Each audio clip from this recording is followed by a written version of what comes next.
Okay. Well, yesterday I mentioned to you that I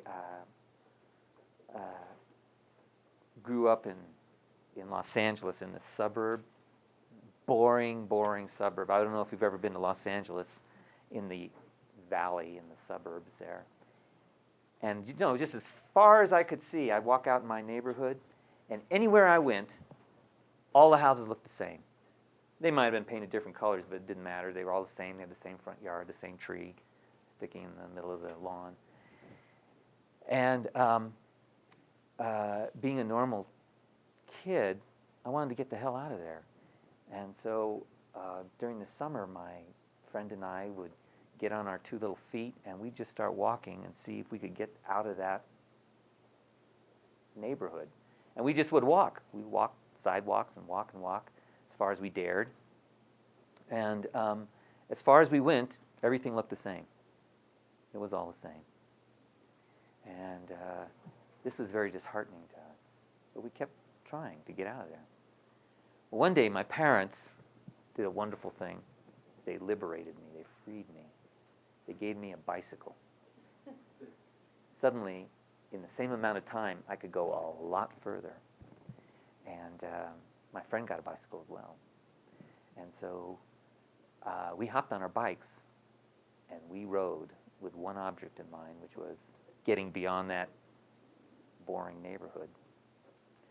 And so we kept riding, and suddenly we did. Suddenly we came to the end of a street, and this street dead-ended. And at the end of the street, there was a ravine.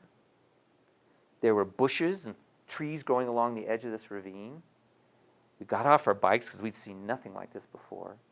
We got to the edge of the ravine, and we looked down, and running down through the middle of this ravine was a stream in the middle of Los Angeles.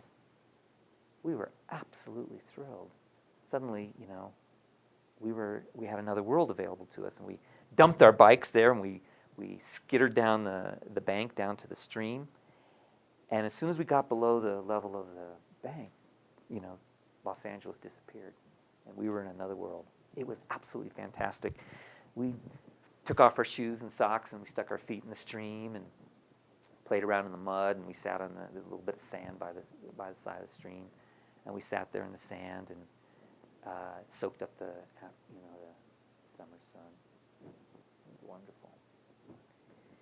And so every day after that, we would get on our bikes and ride straight to that ravine, dump them, slide down the bank, and go splash around the water, sit by the bank and make plans for our futures, figure out how we were going to kill the bullies in school, things like that.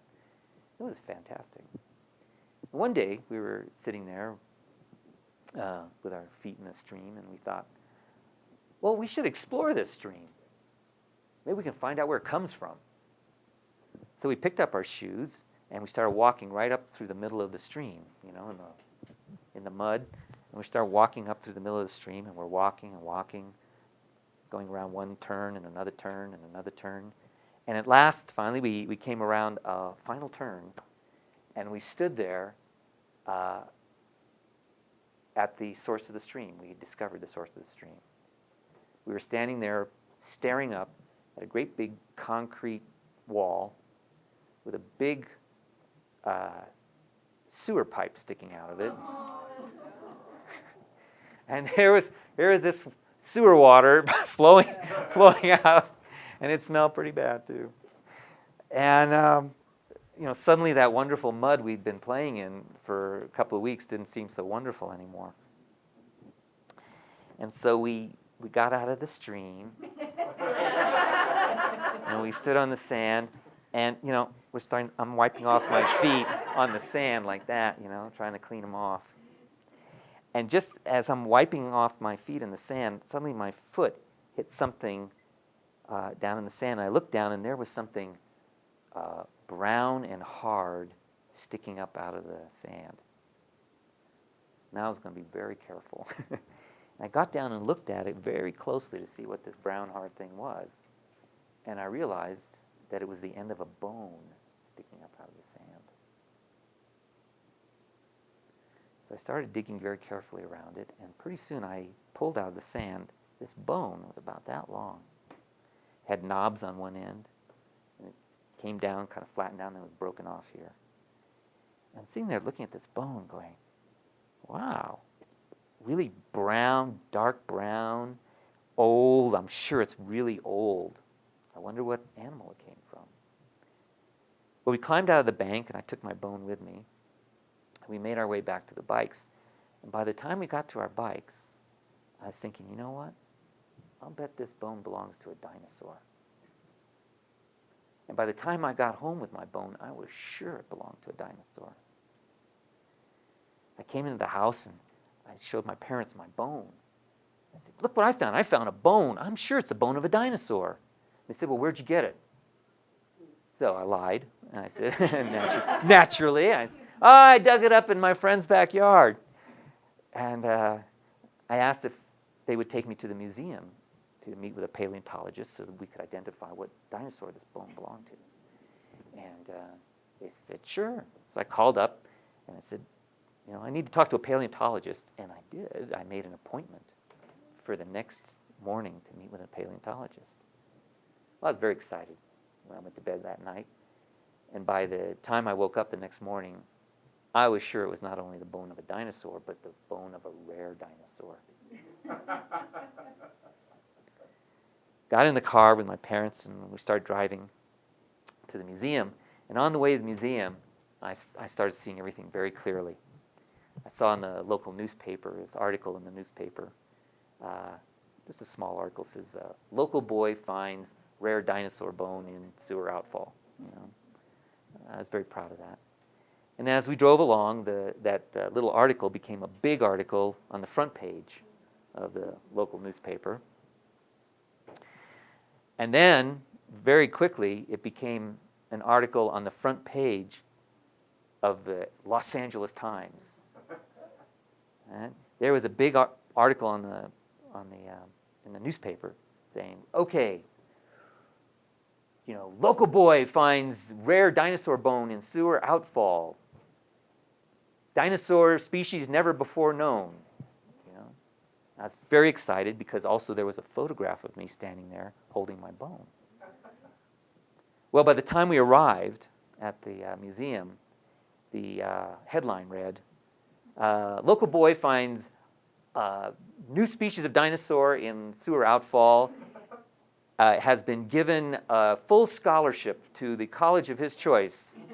So I was sure, I'm on my way. I'm going to be a world-famous paleontologist now. College is taken care of. Everything is going to be fine, taken care of. Well, I got into the museum, and I asked to find out where I should go to see the paleontologist, and they said, well, you're early. You'll have to wait a little while. I said, that's okay, because after all, I was going to be a paleontologist. I could probably figure out what bone this was myself. So I started wandering around in the museum with my bone, trying to find out, just what bone is it actually. And while I was, looking at all the skeletons, I found a perfect place, a place against the wall to put this big glass case. And I could see this glass case there with my bone in it.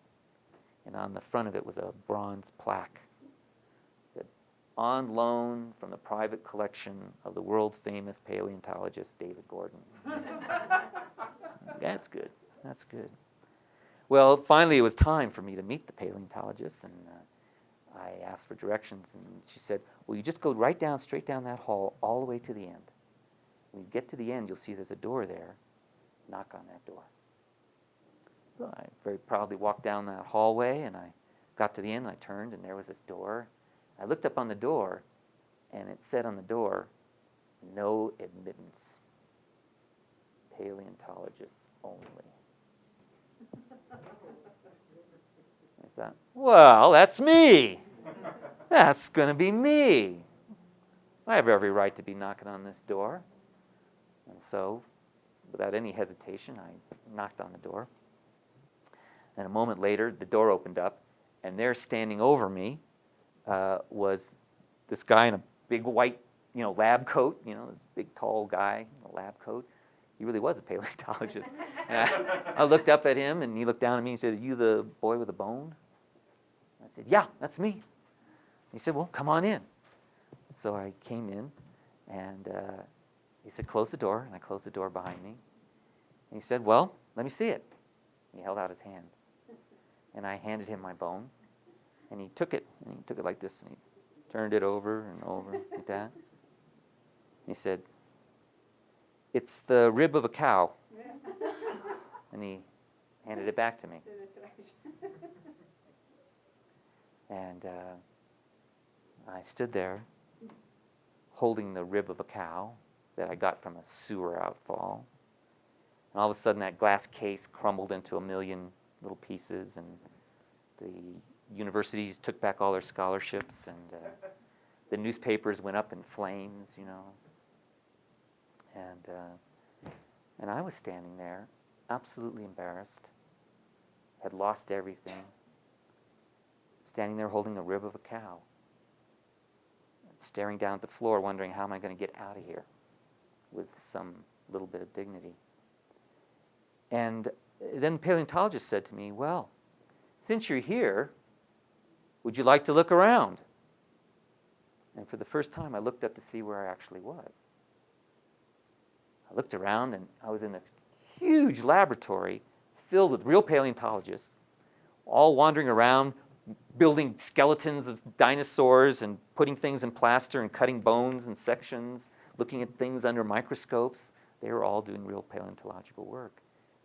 I suddenly realized I was on the other side of the door that said no admittance. I was on the other side of that door. I was on the inside. And I said yes. And I spent the next hour wandering around the laboratory, and they showed me what it really means to be a paleontologist in there. Now, yesterday, we began this journey, this exploration that we're involved in these 3 days, we're calling modeling. So I just want to recap a few things, just to kind of bring us all back into the room here. And that is that what we're doing, the enterprise we're engaged in as modelers, it's a process of creating useful maps of human abilities. And I think some of the important things to just hold on to about this as a definition is that, first of all, this word process. I mean, when as I think you are getting a sense of from yesterday's work and experience, is that modeling is not something you do to somebody. It's not a technique. It's a way of interacting with somebody in order to, with that person, with your exemplar, to create some kind of map, that is some kind of description of what it is that they do, what it is that they're able to do. And that the kind of the qualifier on that map, we don't want just any kind of map. We don't want just any kind of description. We want a useful one. And by useful, we mean one that allows us to reproduce what this person does, allows us to do what our exemplar does. Now, how do we create a useful description? How do we make sure that we have a useful map, one that provides us the information we need to do what we want to do, or do what they do? Well, I think there's kind of two general things that we need. One thing we need is a set of distinctions. That is, we need to know what we're paying attention to, what we're going to, as we gather information, as we interact with this person, what do we pay attention to? What do we want to find out about their experience? What do we want to pull from or recognize in their experience that makes it possible for us to get some access to what they do? So we need a set of distinctions. And then we started we started exploring some of those distinctions that I think are relevant. How your exemplar dresses is generally not going to be, I think, a distinction we need to care about. The kinds of things that I do think are relevant and can be significant are what is this person's external behavior? What do they do with their bodies and their facial expressions? We'll go through all these in detail today. What kinds of emotional states are they in? what are their strategies? That is, what are they doing on the inside and the outside to affect the world, to make things happen? And what are the beliefs that they're operating out of? What are the cause effects and the equivalences that they bring to this particular context in which they are affected? And also, as we talked about yesterday, we can list all that information. I'm suggesting that we use this format as a way of capturing it, because, as you know, when you work with people and you start asking them questions, so tell me about yourself, give me information about you, they do. And it doesn't come out in a necessarily already set out in the distinctions that you want and with clarity and so on. That human experience is got all kinds of multiple layers that are operating simultaneously. How do we, keep track of all that information? Well, I'm suggesting to us all that one way to keep track of it is by using this format. All we've done here is we've created what are artificial boxes in which to put certain kinds of experiences that human beings have. Their behaviors, how they're feeling, how they're thinking, and how they're believing. And I think that this is useful, at least in the learning stages, because it allows us to be keep track of what we know and what we still haven't found out about. This helps us know, okay, I do need to find out about what this person's strategies are, so I can listen for that. When I find something that has to do with their strategies, I can stick it, I know where to put it, and I can recognize that I have found out what their strategies are, but I still have not found out, for instance, perhaps what their beliefs are. So, want to use this format. We're going to use this format. We want to use other distinctions about beliefs are what we spent most of the rest of yesterday on, and we will continue to do some more with today. And that has to do with, that we've captured in something we call a belief template. All right, the belief template. So, as we talked about yesterday, people have got millions and millions of beliefs that they're always operating out of. And a lot of the things that come out as beliefs are actually redundant in the sense that they're saying different things, but they're all being generated by the same structures. The same certain small set of structures are generating an infinite number of ways of expressing that structure. So, how do we kind of pull out of all that stuff? How do we focus on what are the essential structures that are operating in this person's beliefs? So, before I recap that, any questions about any of the things that I've been talking about so far? Mm-hmm. Diane. As I was Diane. Oh, Mike.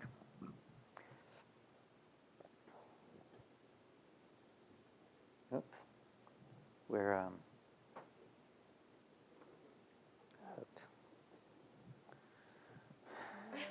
under the chair.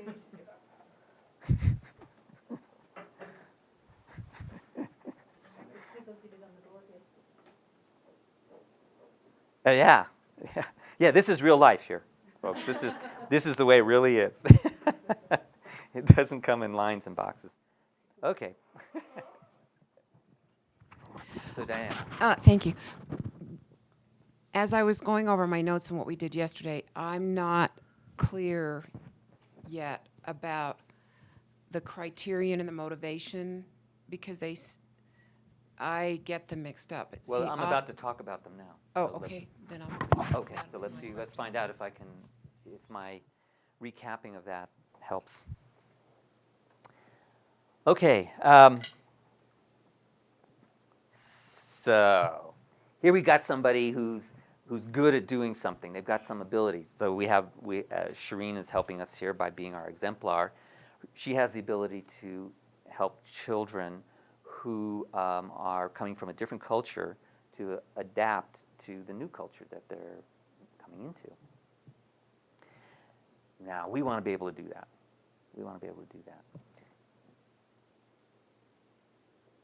that. One of the things that makes her an exemplar of this, one of the things that makes anybody an exemplar of something, that is, they're good at it, is that they know what to put their attention on and what's irrelevant, what not to put their attention on. That is, they put their attention on those things that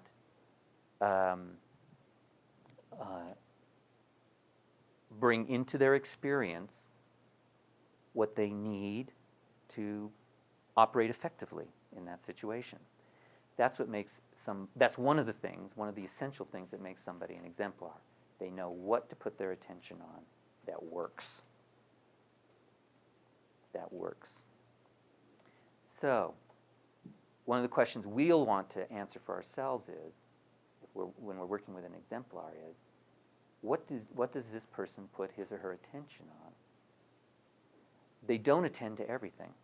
They don't respond to everything. They don't care about everything.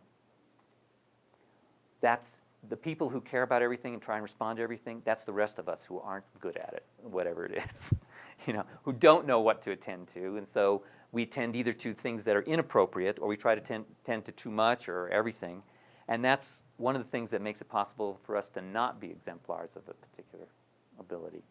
Okay, I think one of the things you'll find as you do more and more modeling is just what I'm describing. Is one of the things that makes somebody good at something is they really know what's important in that particular context. It's not that they're not aware of these other things and so on, but they know what really matters, and that's where they put their attention. So we want to know where they have their attention. Now, what we're calling, that focus of attention is the criterion.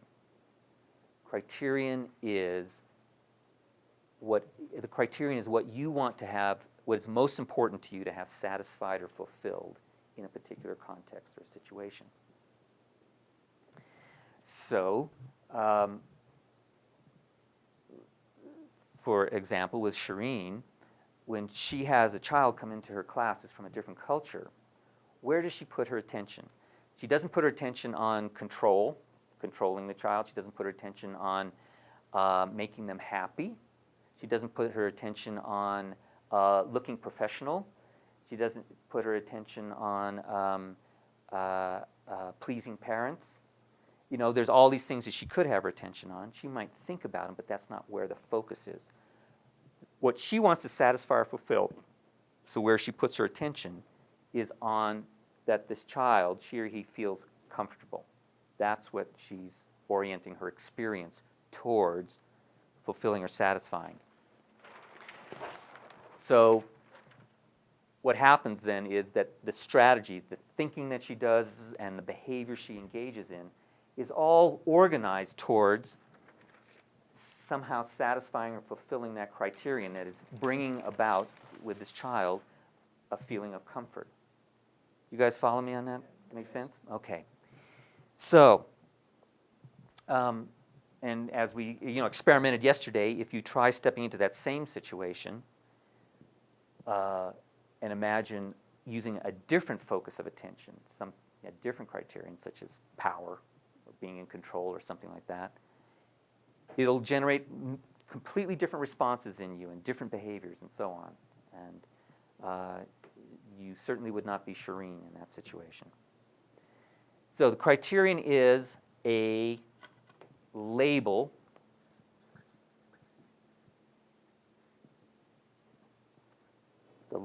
for a particular kind of experience that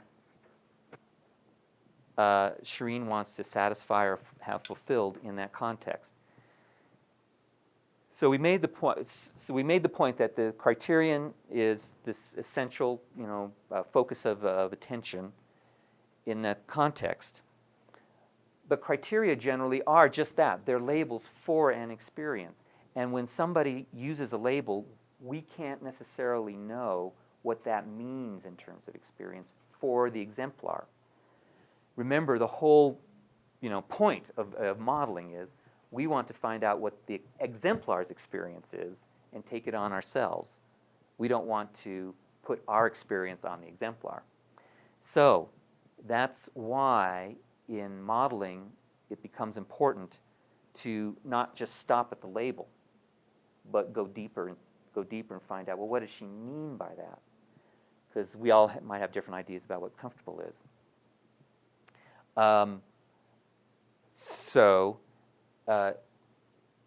Then we want to go after what's called the definition by asking, well, what do you mean by feeling comfortable? Or what is feeling comfortable? Different ways to ask the question. And she then explained to us what kind of experience she has coded as feeling comfortable. And that is for her that this child is feeling safe in her presence and in the presence of other children. Okay? It could be many other different, it could be infinite other definitions, and you would have a different experience, a different person. Suppose instead feeling comfortable was the child had no worries. Would that be a different experience? The child has no worries. Yeah. How about if instead comfortable means the child is comfortable means getting whatever you want. That would be really different. You would interact with the child very differently, wouldn't you, if that was what comfortable meant? Okay. I think you get the point that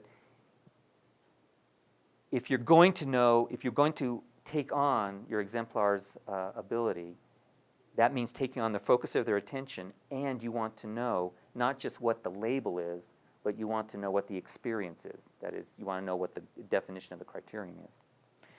Now, going a little bit deeper then into it, is since this is the experience that she wants to make sure happens or occurs, the next thing that we will want to know is, how does she know when it's occurring? That is, what does she pay attention to? What does she listen to or look at or see or feel that lets her know that this child is feeling safe in her presence and in the presence of other children? This tells us kind of what the sensory goals are. What do I have to see, hear, and feel to know that my criterion is satisfied? How do I know when I can stop? Because what she is going to do is what we all do in relation to our criteria is we're going to keep acting. We're going to keep engaging our strategies, engaging our behavior until we satisfy our criterion. Right? Once it's satisfied, we can stop engaging. We can stop doing whatever it is. If you keep doing what you've been doing and your criterion's always satisfied, that's a problem. Or is already satisfied, that's a problem. So you need to have evidence, a way to know when this criterion is satisfied and when it's not. So we found out from Shireen that how she knows the child feels safe in her presence and in the presence of other children is that the initial behavior changes. So there's a shift in the initial behavior, it changes in some way. The child is now becoming aware of other children and of Shireen and the activities that are going on around them. And the child is taking action to interact with other children and with the environment. And that there are also changes in the facial expression and breathing of the child. So those are the things that she's paying attention to know whether or not what she's doing is working. Is what I'm doing working? That is taking me towards satisfying my criterion, or is it not? And these are the indicators that let her know, yes, I'm moving towards that, or I've arrived, or no, I'm not. So you guys with me on this so far? Yeah? Yes? Yeah, Jim. I think one of the things that's struggling This is one of the things I'm struggling with. and part of the confusion for me in doing the exercise was this whole quadrant is labeled belief. Mm-hmm. And belief for me is pretty abstract. But as we're doing this, we're also getting pretty specific and pretty concrete. And that's where I'm having, I guess in my own head, I'm having trouble keeping that big frame and getting this concrete and then going back to being more abstract. And it's sort of like I'm sort of going around in circles in my own head, I think, around that. Okay. First of all, these are abstractions. They're well, these are inherently, necessarily abstractions. These are not direct. None of this is direct. There's no direct experience up here. There's description of experience. So this is all abstractions. Secondly, let's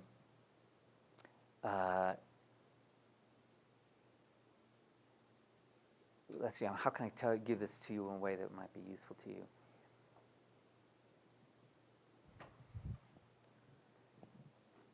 Let's try this, Jim.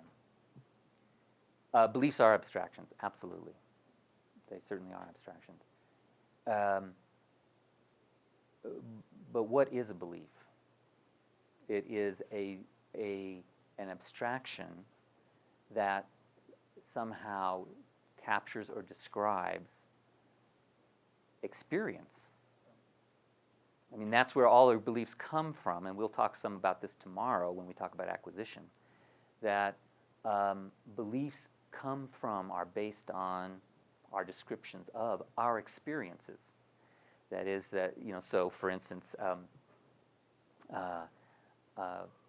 I get a, oh, well, so I know this person in France who said, she she smacked her hand in a door, right? And then she right away, she knew it was gonna hurt, swell up, and so on, and she got so concerned, she was so rattled by it, she hit the door again and smacked her hand again in the same place. All right. Now, what happened was, afterwards, she was expecting to, have a finger that big. It never hurt after that. It was not. It didn't swell up. Didn't get black and blue. It was fine. This is all direct experience. There's nothing abstract about any of that. However, she did abstract from that. That is, she did create a belief from that, which was that if you injure yourself, if you then repeat the injury right away in the same way, it'll heal right away. Yes. So now we mustn't titter about this because we all do this. We all do this. Well, I'll give you my own example. Years ago, I went to the bathroom. So I was taking a leak. And, I'm taking a leak, and there's this very strange smell from my urine. And I'm going, what is that? It was a familiar smell. I knew it. I knew this smell. And I realized, it was the smell of the rat cages in the laboratory in high school. Well, that was odd. A few weeks later, I'm going to the bathroom again, and there's the smell again. And what's this about? What's going on here? And I remembered those rat cages, and I was remembering that I used to go into those cages, the area where we had the cages, and I used to torment a lot of the rats there. I'd poke them and play with them. Well, I called it play, but it wasn't really play. I was tormenting them. And it occurred to me, well, maybe I was stressing them out. And the smell of their urine was indicative of the stress that they were under. Okay? And then I started thinking, well, have I been under stress lately? And I thought, well, yeah, I have been under stress, but now it's going away. Maybe this smell is my body, detoxifying itself. I've been through a period of stress, and it's detoxifying itself, and it's an indication that I'm coming out on the other side of this stressful period. I felt great. And for 2 years after that, I looked forward to that smell. Anytime I would get that smell, I go, wow, I'm coming out on the other side of this stressful period, that's good. I started to feel really good, I'm hopeful. Things are getting better because I'm making that terrible smell. All right? So this went on for about 2 years. One day we were having dinner we had folks over for dinner. And I went to the bathroom. There was a smell again. I was feeling pretty good, Oh, great, I'm progressing again. Came back to the table. A little while later, somebody else went to the bathroom and came back and said something about, boy, I just can't stand the way that asparagus makes your urine stink. I said, what? What are you talking about? And that's when I got the real explanation. It's asparagus. You eat asparagus, within a half an hour or less, your urine gets this particular smell. It smells just like the rat smell in the cages, So that's a long story to make a point, but it's an important point, particularly for all of us who are involved in working with people and are concerned about change. And we'll be talking more about this tomorrow. That is, how do beliefs come into existence? Where do they come from? Well, they are based on experience. They are ways of a belief is our description of how things affect each other in the world, in our experience. So, yes, of course, there's going to be both. And what we're trying to do through the belief template is get enough description of experience that we can get a sense for ourselves of what's going on in somebody else's world. Let me just go back for a minute. Mm-hmm. And I'm just creating my own language to help me get a frame around this. Mm-hmm.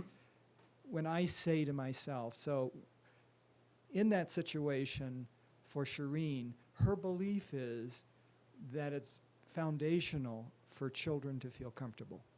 That's the most important thing to pay attention. I believe the most important thing to pay attention to with these children is they need to feel comfortable. Okay.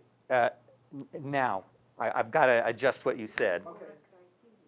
And that is, I believe, yes, that's true, as long as you don't suggest by what you're saying that she knew that. In other words, that she had as an explicit conscious belief that she didn't necessarily have that at all. No. Okay, good. Then we're fine. Then I'm with you, Jim. Okay, so that's sort of the beginning point in some sense. Mm-hmm. And then she also believes prior, and this is unconscious too, that in order for kids to feel comfortable, it's important to show interest in them. That's the enabling thing. Mm-hmm. And she also believes if you show interest and they feel comfortable, then they will be happy. Uh-huh. And that will... And that will make them ready to learn or communicate. Exactly. Then the rest of this stuff, beneath those related beliefs, Here? is making it a little more explicit. How that actually, what's the specific content of those beliefs? No, just of what that comfortable belief. is. Yeah, that belief. This, we could do the same thing here. If we're talking about a real human being, which remembers this. Right.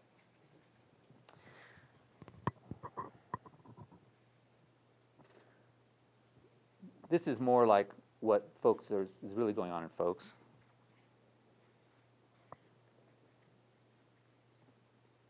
Yeah. All right? Mm-hmm. And what we're doing with the belief template is we're saying, okay, this right here is where the focus of attention is. This is what really counts, what really matters. Can we find out what the enabling cause effect for this is? Yeah. Is there something after this? Perhaps, yes. Can we also find out, be explicit about what all of these things mean? Yes. And get the evidence for them? Absolutely. Absolutely. And as we talked about before, then you could go inside of any one of these and go deeper. You know, because you could, so here he goes, yeah, and I want them to be safe, right? Okay, well, let's pull that out. What do you mean by safe? What do you mean by safe? How do you know when people are safe? And that'll create more experience. So what you're doing then is you're moving constantly through this endless spaghetti of experience, and which we can't do and don't want to do. So what we really want, what this model is intended to do, is to help us identify what's the difference that makes the difference in all of that.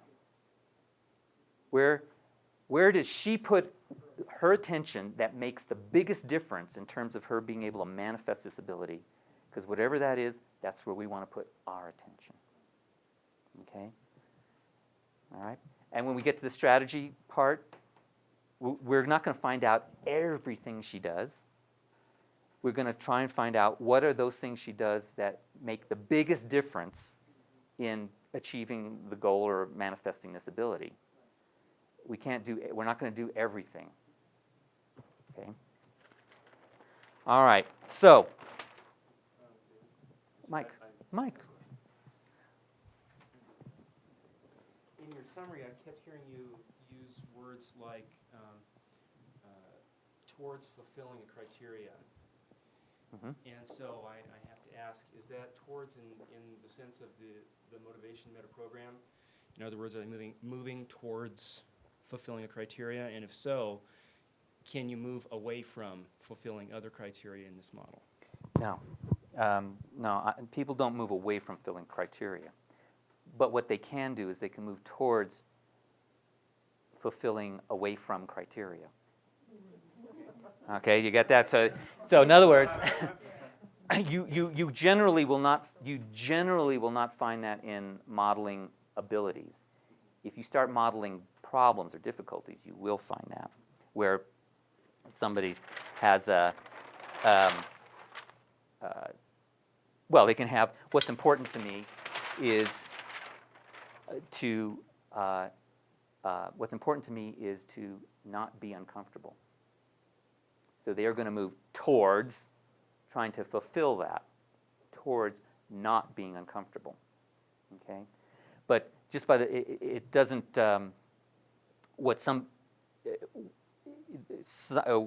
way we're set up is that our behavior, our internal and external behavior, strategies and external behavior, are always operating to fulfill or satisfy some criterion. Now, that criterion might be formed set in the form of away from. There's something I want to move away from, and so I do things to fulfill that criterion of moving away from that. Does that make sense to you? That's something I do. Yeah. Oh, okay. Thanks. Yeah, thanks for raising that, because I found when I was modeling, done a little bit of modeling in the past, I found with one exemplar, actually more than one, that they had a very strong towards set of meta programs and away from. Mm-hmm. Both were operating Mm-hmm. equally strongly, so Mhm. that they had criteria that were probably, they seemed to be on par.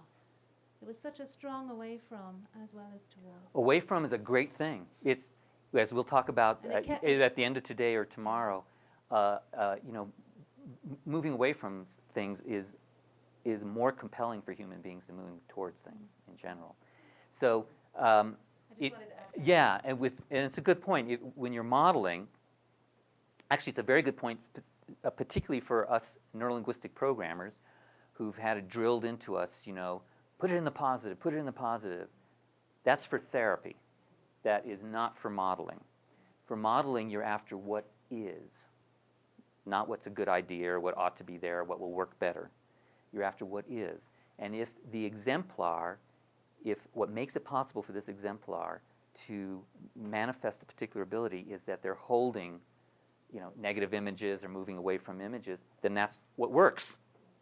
You're only interested in what works, not what is ideal or would be a good idea. If they're good at it, then whatever they do works. Okay? Yeah. Good. Okay. So a couple more, recap these last two pieces, and then we'll take a break. So this is, as I said, is the beating heart, I think, of practically of any ability. That is identifying what is it you're trying to satisfy or fulfill. What's the focus of your attention?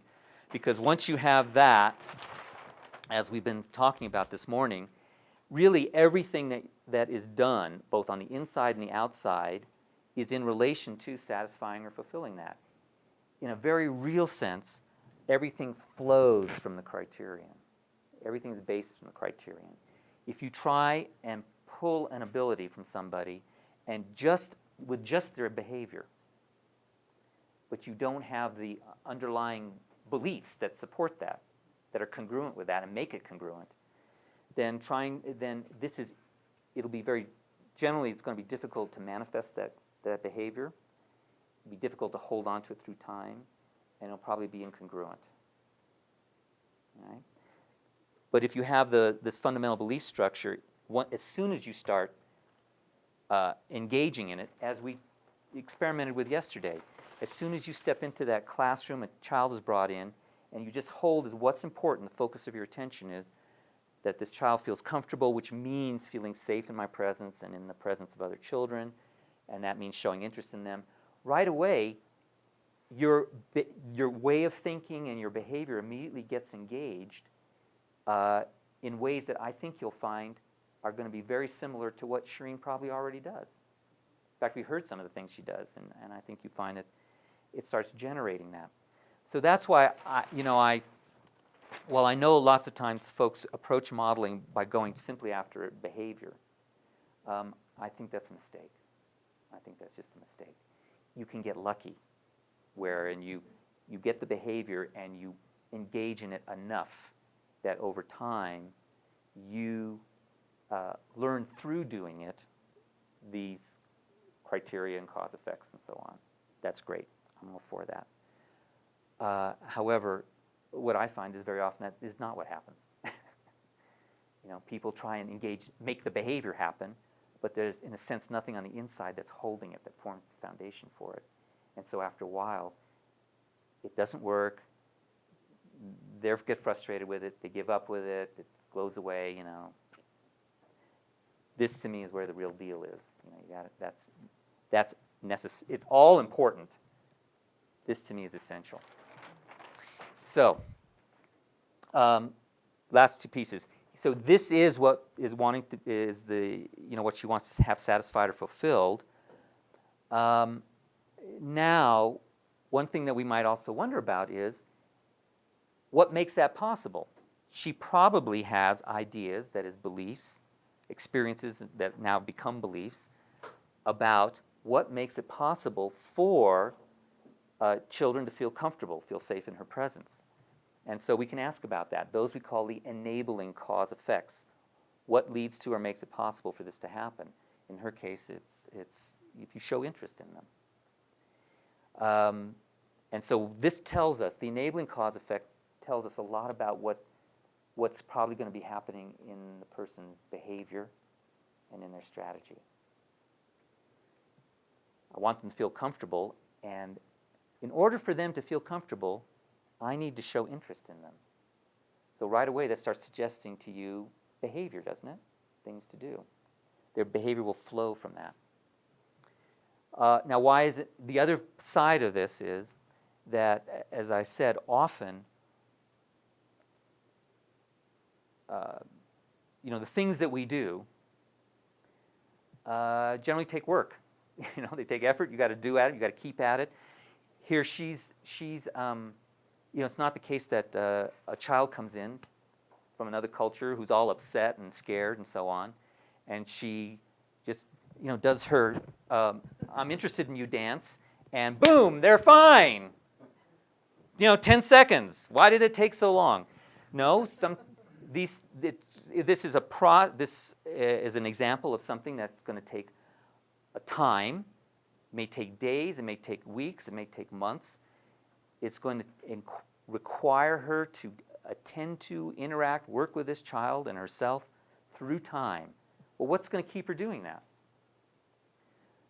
Well, generally what keeps us operating in a particular context is that whatever we're doing in that particular context is actually in service of fulfilling something that's much bigger, or if you'd rather think about it, much deeper. Which much closer to what's important to you as a human being, what's essential to you as a human being, and that we call a motivating cause effect. That is, by satisfying this criteria, what does that lead to or make possible that is essential to you? That's generally connected with your identity or your ideas about what life is about and so on.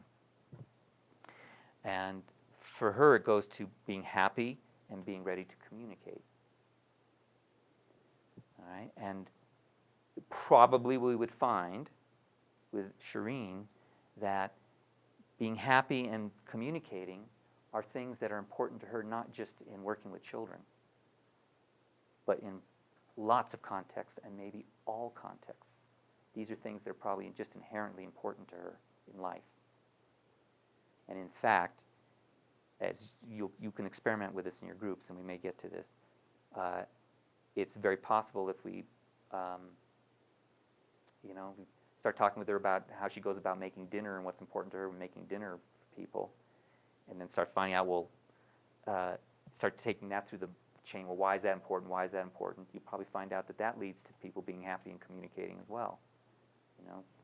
This is typically what you will find.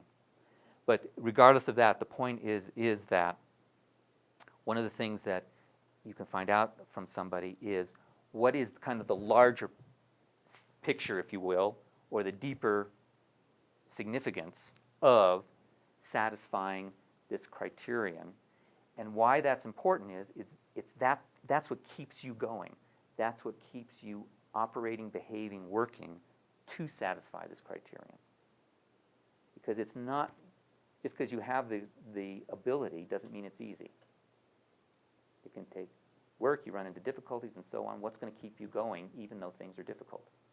Even though it's not working, even though it's taking a lot of time? Well, what keeps you going is not what's happening necessarily right now, but the larger significance that's drawing you on. Does that make sense? So that's why this is worth finding out.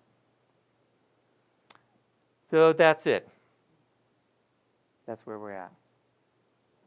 Yes, Anwar? So a little bit about the enabling cause effect, Mm-hmm. how to fix that. Okay, can you hold that 1 second? I just want to make one more point. Just hold your mic. And because the mic reminded me of Mike from yesterday.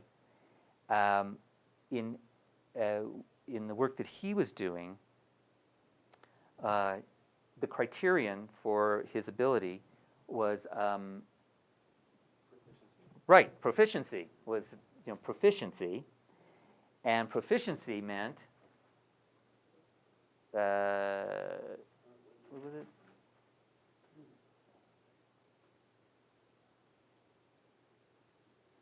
Right there. Proficiency meant being able to practically apply things. Yeah. Being able to practically apply things that you learn. That's what proficiency is. Being able to practically apply things. What we found out with him, when you ask, well, why is that important? What does that lead to or make possible? Why is that important? It didn't go any further for him. That is that he would just say, his answer would be, well, then you can do things that are practical, and and you can apply things. Well, why is that important? Well, it just is. And that's something I want you to be aware of, is that the other answer that he gave was, well, then I feel fulfilled. Then I feel fulfilled, which is an indicator that when I said that what you're after is fulfilling your criteria, and he says, well, when that criterion is fulfilled, I feel fulfilled. So all of those things indicate that there isn't a motivating cause effect, that this, what he has as his criterion in that context, is inherently motivating for him. It's already at the core of who he is.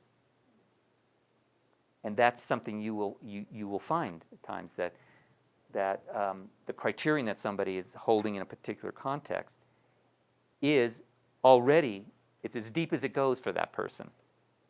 It doesn't go any deeper. Do you guys follow me on that? And the way you can tell is when you ask, well, why is that important? Or what does that lead to? They either respond by saying, well, it's just completely satisfying, or it's I feel fulfilled. Or they say things like, well, that's what life's about. That's what life's about. Another thing will happen is they'll just say the same thing again and again, which is something that he was doing, maybe with different words. But every time you ask, they'll try and help you out by coming up with a different answer, but they're actually saying the same thing with just different words. All right? And then the fourth one, my favorite, is when you ask them that and they look at you like you're an idiot for asking. Well, why is that important? And they go, oh, what do you mean, why is that important? Then you know you've got the end. Okay? Because for them, as is for all of us, anything that is, at the core of who we are, the essential, we tend to operate or assume that is what life's about. And of course, everybody has the same idea about those things, Okay, so I wanted to get that point. So Anwar, you had a question about Yes, the enabling cause effect. Enabling cause effect. Mm-hmm. I think this is, it's not bigger than the criteria, but it is the cause of the criteria, or what makes the criteria to happen. This person believes that this is a prerequisite or a prerequisite to the criterion being satisfied or fulfilled. Right. Yeah. Yeah. Don't talk about it's bigger than, or, that you'll get into big trouble that way. Size of criteria. Okay. Let's take a break.